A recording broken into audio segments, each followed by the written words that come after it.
প্রায় ২৫০০ বছরের পুরনো পবিত্র তাওরাতের একটি গ্রন্থ উদ্ধার করেছে পুলিশ। প্রাচীন এই পবিত্র গ্রন্থটি চোরাচালানের দায়ে এ পর্যন্ত ৫ জনকে আটক করা হয়েছে।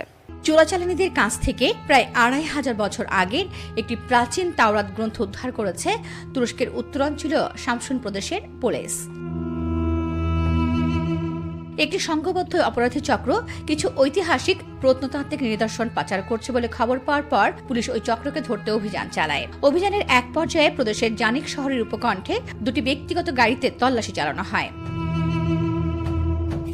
তখন একটি গাড়ির ট্রাঙ্ক থেকে একটি খালি কাপড়ের ব্যাগের ভেতর প্লাস্টিক ব্যাগে মোড়ানো প্রায় ২৫০০ বছর আগের ঐশী গ্রন্থ তাওরাতের একটি পাণ্ডুলিপি উদ্ধার করা হয়।